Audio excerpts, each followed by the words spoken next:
This video is an affiliation with Collingwood Insurance. There's a great deal via the link right now, but more on that one later. Today, I'm going to show you how I teach Jake here to do roundabouts. So how many hours have you had so far, Jake? I've had 10 hours. And how many hours are those with me? 4. And you've had 6 hours with another instructor? Yep. Okay, now I've said that just to let you know that it's not normal to be doing roundabouts after 10 hours. It can happen, but I don't want you to feel bad if it's making you if you're taking a lot longer to get to roundabouts. Jake just happens to be really good at this. And I think one of the reasons why he's really good is because he's a keen cyclist. How many hours or how many miles do you think you do on a bike every week? Every week, probably around 150. 150 miles a week? Maybe a bit more, like 200, quite a lot. So he has a lot of experience on the road, and you have an ambition to do the Tour de France, is that right? Yeah. So he's not my typical customer because he already has road experience. Okay, I had to change mask because it kept falling down my face, that one. So I've asked Jake to do some homework. Have you done your homework? I have done my homework, yeah. And what did you learn from that homework? What did I want you to find out? So you want me to find out what lane I should take when I'm approaching the roundabout and when I should signal. Mm-hmm. So what lane and when should you signal then? Tell me what you know. So if I'm going to go left, yep, then I'll take the left lane, mm-hmm, approaching the roundabout. And it's the same for if I'm going straight on 12 o'clock. Mm-hmm. And if I'm going past 12 o'clock, then I'll take the right lane. That's correct. What about signalling? Signalling, so if you're going left, you signal left. Yes. If you're going 12 o'clock, then you would wait until you pass the first exit, the penultimate exit. The penultimate exit, the exit before the one you're taking, Okay, yes. Then you signal as early as you can without it being misleading. Got ya, yeah. And then if you're going right or past 12 o'clock, then you signal right as you're on approach, as you're going around the roundabout. That's correct, yeah. And then you signal left as you go past the penultimate exit, I think. Exactly, Got ya. yes. So before we start, it's really important that Jake understands what responsibilities he's got to take and the directions I'm going to give him. So when you're turning left first exit, I'll say that. Yep. So left first exit means you're in the left lane, going to indicate on approach, and you will take the first exit. If I say ahead, that means you're going to be in the left lane. It's going to be 12 o'clock junction or before 12 o'clock, and you're going to take whatever exit I say. So if I say ahead second exit, you'll be in the left lane. You'll go ahead and you'll signal left as you pass the first exit. And if you're taking a right turn where you need the right lane, I'll say right and then whatever exit number you need. So right third exit, for example, you'll indicate right on approach. You'll use the right lane if there is 2 lanes. If there's only 1 lane, doesn't matter. And as you pass the penultimate exit, you'll then signal left to leave. And you may also have to go into the left lane because you'll be on the right lane around the roundabout. And if the roundabout's big enough, which it won't be, so don't worry, you'll then have to move to the left lane to leave.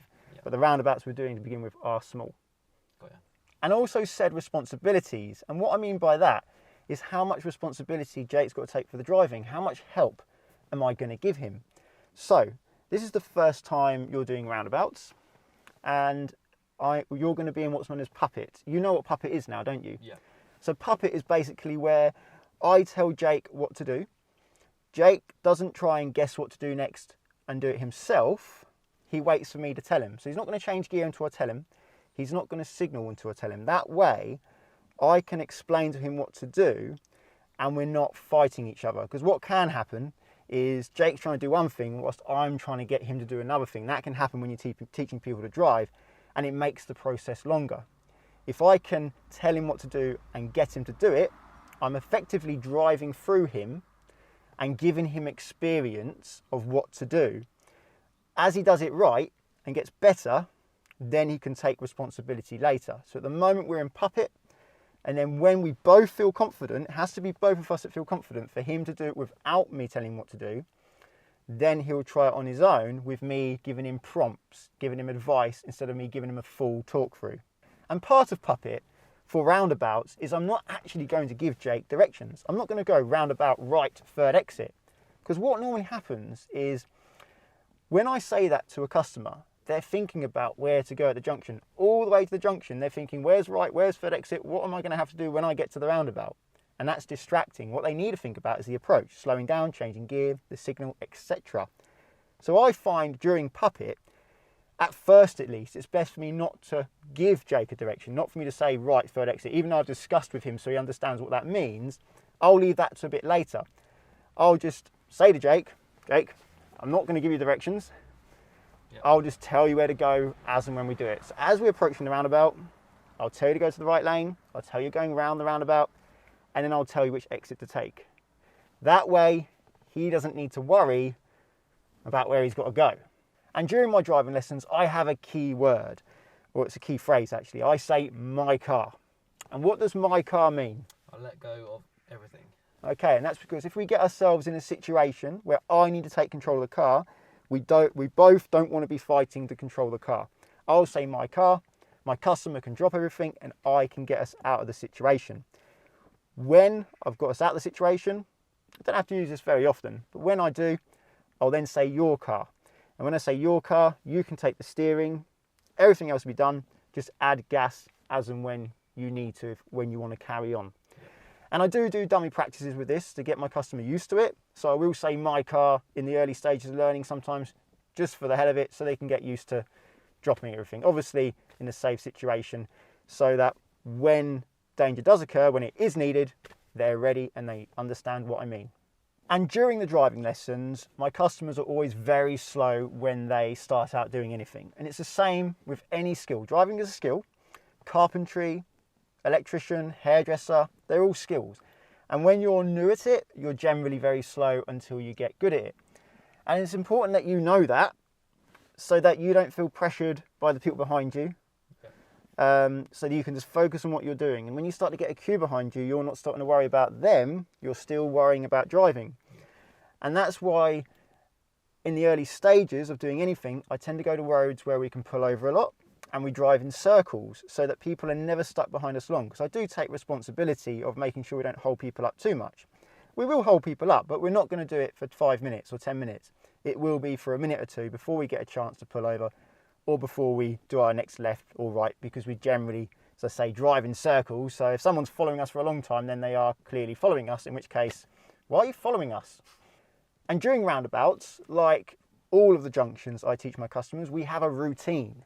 And this routine will guide you. What is the routine? You've been using it so far on other things. Yeah, so check your mirrors. Yep. Signal. Yep. Then you do the speed, so yep. make sure you're at a low speed. And then you do your gears. Mm-hmm. And then you decide. You make a decision. Yeah. Now, there's only really two types of junctions, really. I mean, you've got roundabouts, traffic lights, T-junctions, all the rest of it, but there's only two ways you approach. One is jogging and one is walking. Yeah. So what's jogging? Jogging is when you're at a slightly faster speed, probably in second gear. Yep. Am I correct? Yeah, jogging. Yeah. And that's when you can kind of just keep the speed going. And then walking is when you're in first gear, going really slow, just really slowly approaching the junction. Yes. And yeah. So with a jogging junction, it will be more open. Yep. You probably won't have to give way, like turning into a side road. Yeah. But with a walking junction, you'll be coming to the end of the road where you have to give way, or it's a closed junction where you can't see. And the idea in this routine, mirror, signal, speed, gear, and decide, is it's a guide, so you don't forget what to do. And when you can get those 5, mirror, signal, speed, gear, decide, 5 things down, generally the junctions start to fall into place. And I say there's only 2 types of junction. Of course, there's loads of different types of junctions, but there's only 2 types of approach. When you get the approach right, then generally the junction falls into place, everything goes well. And when I say 2 types, just 2 speeds, 2 gears. Mirror, signal, speed, gear, decide. It's either gear 2 or 1, and your speed's either going to be around about 10 miles an hour or less than 5. So this is Jake's first roundabout. We're going to be using the left lane. It is a jogging junction. You'll be able to use 10 miles an hour in second gear. So centre left mirror, left signal, slow down with the brake to about 10 now. Use the brake a bit more. Get second gear and bring the clutch up to the bite point. Stay in the left lane as best you can. And now make a decision. Now you're close. You can make a decision. Look at your exit so you get a good line towards your exit. And I might just help you there. Yeah, thank you. As the sun has decided to say hello. Well done, that's good. Now he's carrying up the road. Now you're a little bit close to the curb, so try and keep your knee in the middle of the road. I think that truck made you go a bit left there, or the gear change, one of the two. At the next roundabout, you will be using the left lane. I'll tell you which exit to take, but it is ahead. So as we're going ahead, just check your mirror. Don't need to check your side mirrors. Start slowing down. Don't need to signal because you're going ahead. Get it down to 10. It is a jogger. So 10 miles an hour, a bit slower. So jogging junction. There we go. Into second gear now. Bring the clutch up. Look at your lane. Got 2 lanes coming up now, so stay in your left lane. And around about now, make a decision. Is it safe to go? Okay, so stay in the left lane. There's 2 lanes all the way through this roundabout, so really keep it left. Penultimate exit now, so indicate left. Take this exit you're coming up to now. Look at the centre of your lane.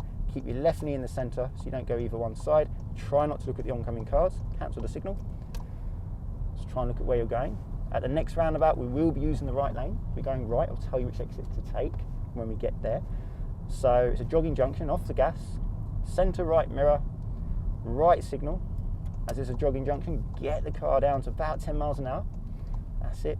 Into second gear now. You've already done the clutch. Clutch up as well. Covering the brake and clutch so you're ready to stop. You're in your right lane. Make a decision. Stop or go. Stop. Clutch down and stop then. Good. If you're not sure, stop. First gear as you stop. Now you can look right as much as you like until you find your opportunity. So they're all coming around. They're all indicating they're near the roundabout. That means they're coming round. Actually, it seems quite busy. They weren't signalling, but you could tell they're coming around because they're busy. Opportunity maybe. Have that gas ready. Look where you're going. Over there. And we're going to take the exit after Lidl here. So after Lidl, keep going round. Centre left mirror to make sure no one's here. Left indicator. And take this third exit here. Well done. Now you can see there was a lot for me to say. And that's why it's important for Jake to go slow. Not only to give him a chance to learn the skill, but a chance for me to help him learn the skill by explaining what to do and pointing things out to him. You learn a lot quicker when you're slow. But we've had a bit of practice at it now. So now we're going to see if we can go from puppet to prompted. Prompted is what I was trying to say. Are you ready for prompted? I am. Yep. So that's basically now where you try and do it. And I watch you, and if you're missing something, I'll tell you. So I'll give you advice, I'll give you help, but now you're taking responsibility, you're trying to do it yourself. No worries. So this is Jake's first prompted attempt at a roundabout. You're going left first exit. So you've done mirrors, you've done signal. It is a jogger, just to remind you. You are slowing down, that's good. Mirror, signal, speed, and you've done gear, clutch up as well. Keep it left in your left lane, now decide. Look forwards. Make a decision. You've got to make that decision before the line, with a bit of time before the line. If you can't decide, you need to stop. At the next roundabout further up this road, to give you plenty of warning, you will be going ahead. Yep. Second exit. Remember, there's 2 lanes before the roundabout, so there's 2 lanes on the roundabout. Yep. So you want to stay in that left lane. Over to you. You've done mirror. Really just starting to slow down, so you're doing speed, you don't need signal as you're going ahead. You're doing gear, which is good. It's nice and early now, you've got loads of time for decision, but wait till you get a bit closer for the decision. You don't want it to change, any of those cars could come round. I would say decide around about here, can you go? Yep. Look left then, keep it in your left lane, start drifting to the right lane a little bit there, looking right a bit too long. Good timing with the signal. Look at the middle of your exit. Well done. Good position here as well, bang on the middle. And at the next roundabout, you'll be going right, third exit. The exits are quite close together, so be careful, don't go too fast. Over to you for the routine. That's mirrors, signal right, that's it. Good speed, very nice speed, lovely. Clutch up, make sure that comes up, and decide now. Good, I think you should stop. Well done. And then you decided to go. I would have gone the first gear there, Okay. as you got very slow and the car did struggle. Count your exits now. Unos, dos, tres, yes. You should check your centre left mirror there, Okay. because there's 2 lanes, Uh-huh. and then cancel your signal. It's very small, it's very unlikely someone will come round you on the left there, on that one, but on the bigger roundabouts it becomes a lot more relevant. Yeah. And you do know Spanish? Yes. You do know Spanish, good. Right, okay. So Jake, at the start of the lesson, how confident were you with doing roundabouts on a scale of 0 to 10? I would say probably around about 4. Right, 4. Yeah. 4. So where are you now you've had that practice? Oh, definitely up to about 7. Yeah. And if we were to go to a really busy roundabout suddenly with multiple lanes, would you still be a 7? No, definitely Where would not. you be? I'd say probably around a 4 then. Still about a 4 for those. We need to work our way up to those. Yeah. You happy with that? Yeah, definitely. Yeah. It's really helped with the just confidence in general of doing a roundabout. Yeah, it's good. Well, I think that's a success. It's not unusual for learners to struggle to go round the roundabout without getting too close to the roundabout, possibly going to hit it and me having to take the wheel, or going wide. When that's the problem, I will go somewhere quiet, find a quiet roundabout where you can go around it a few times, and I will sit in the driver's seat and I'll go around it a few times whilst my customer sits in the passenger seat, looks out the front window, and I tell them where to look so they can start to get used to what it looks like and where they should be looking. Then they can sit in the driver's seat and give it a go and keep going around basically until they get it right. I won't keep going around it for ages and ages and ages. We'll do it a few times, maybe go off, come back, do it a few times again until they get better at it. If you think this video helps, please give it a thumbs up and check out Collingwood and Confused in the description. Collingwood are great if you're learning to drive and want to insure yourself on a friend or family member's car, because you can do so without risking their policy, without risking their no claims bonus. There's short-term policies available and long-term policies available. If you cancel a long-term policy, you will get a pro rata refund for the remaining term you haven't used. Also, via the link at the moment, there's up to 35% off and a £20 Amazon gift card in there too. Using the link does support the channel. But I also recommend you compare your insurance. Don't just go to one insurer, compare many. Confused.com will allow you to compare many. They compare many insurers, allowing you to find a very good deal. You can also add drivers on, take drivers off, and play with your excess on an existing quote, so you don't have to keep doing quote after quote. So they're really good at helping you find the best price. There's a link in the description to Confused.com. Using the link does support the channel. So subscribe to get my future videos, and until the next one, cheerio.